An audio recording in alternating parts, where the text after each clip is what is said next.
Quick disclaimer, this is for educational purposes only. Use caution and work at your own risk. You ever wonder what's inside that controller on your burner in your Aqua Hot system? A little tin box? Well, here you go. Check it out. So this is what's inside. We're about to do a deep dive into it. I'm going to explain some scenarios, operations, a lot of good stuff for troubleshooting. All right, so I've got a harness here put together. That's a switch. That's going to recreate the switch inside your vehicle. It's basically a diesel burner signal switch. This is the status indicator light. Normally you see this up here on your diesel burner switch. Of course, we have the controller. The one on the left is fully encased. The one on the right obviously has a case removed, so you can take a look at it. And two plugs on it.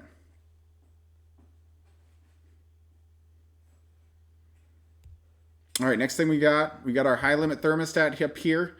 So this is going to be high limit in and back out.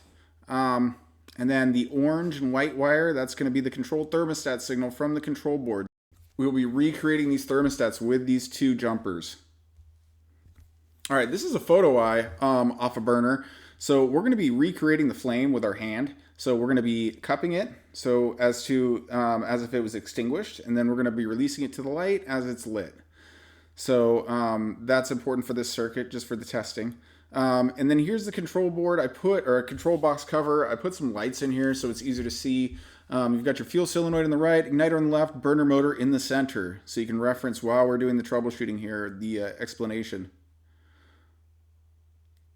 All right, what needs to happen electronically in order for this control box to send power out to the burner and go into combustion? All right, well, let's take a look. So first, the red wire in the back, that's got to have a 12-volt power signal. So you've got to have power there. Which we do. We're going to move up to the yellow wire. This is the signal wire. So again, we're recreating the signal wire with the switch that we have wired in. So when you send power down,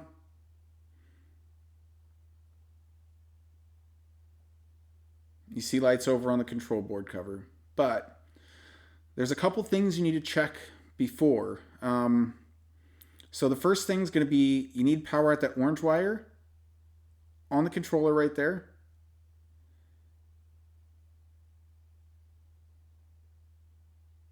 And you also need to see power at the white wire in the back.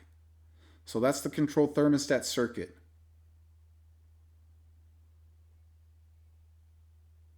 So power out, control thermostat closes for operation, sends the signal back down to the burner controller. We're going to recreate that here in a minute. All right, and then finally, power into the high limits, and you want to make sure there's power back out of the high limits. If your high limits are blown, that's another something that's going to stop that burner from operating. And we'll go through that scenario later. All right, so photo eye again, like I talked about. We're going to go through a full cycle in refire.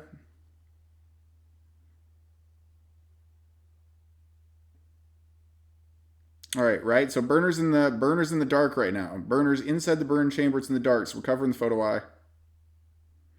Switch on, diesel burner motor kicks on, right? So there's a sequence of operation here. The burner's gonna kick on first, and after a few seconds here, about 15 seconds, it's gonna kick on that igniter and that fuel solenoid.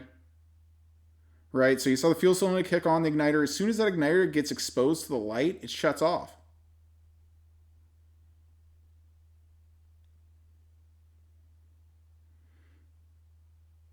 All right, so the burner's running right now technically. All right, by removing that jumper, control thermostat's up to temp. So what does the controller do? Burner motor stays on. It takes away the fuel solenoid, and it's going to go through its shutdown cycle. I sped this up here. It's not actually 2.5 minutes. Normally the cycle's 2.5 minutes. I sped it up a little bit. I just wanted to show you guys the full sequence here. So eventually you're going to see that burner motor light kick off.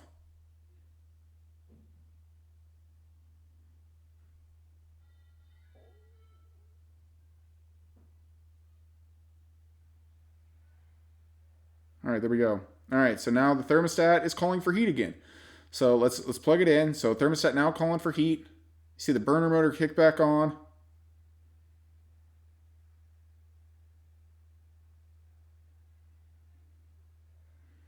Fuel solenoid igniter, it sees flame, stays lit. So right now it's lit again. See that? You cover it up, the igniter kicks back on.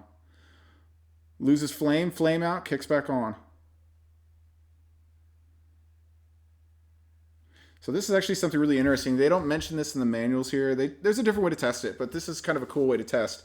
So we're going to put our probe and ground, which is going to be brown, on the controller, on that main plug we were testing ground earlier. So we got a ground probe there.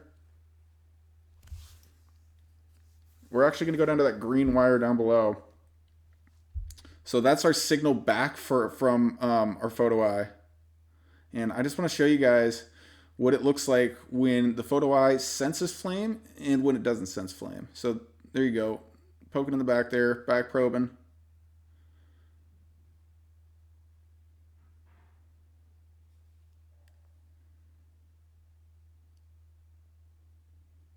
All right, let's check it out. So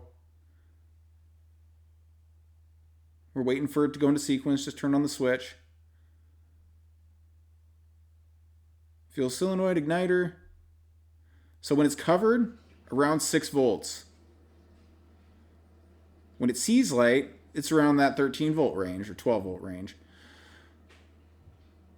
So as you can see, doesn't see light 6. When it does, it raises up to 12, 13.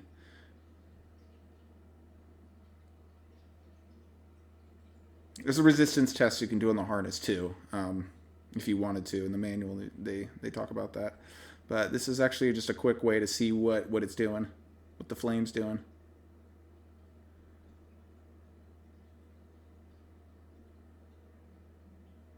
All right, so we turn it off.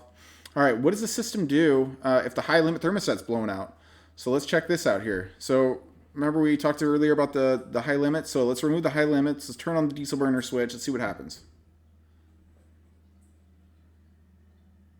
Photo eye's covered.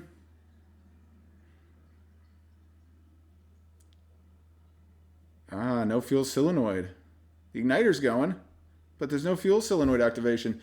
So that's the high limits are in line with the fuel solenoid. So here's another scenario here. A flame out. Let's see what happens during a flame out situation. So if this controller sees that the flame's gone out, so right now we've gone into combustion. So we've got the igniter, fuel solenoid's on, it's burning. Now let's shut it off. There's no more flame. Fuel solenoid stays on, igniter stays on.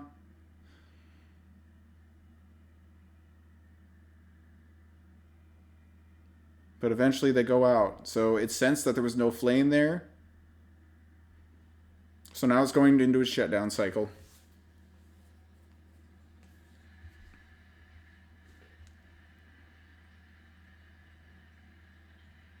A couple different scenarios, guys. Thanks for joining me. Check out our website, rvrepairguides.com.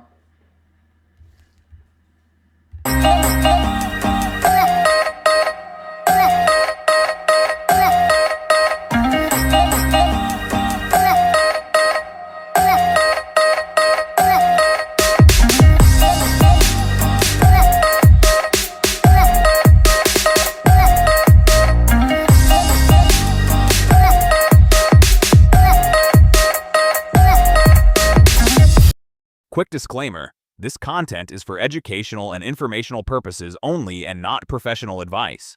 These systems can be dangerous, so always follow proper safety procedures and manufacturer guidelines. If you're unsure, consult a qualified professional. You assume all risk for any actions taken based on this video.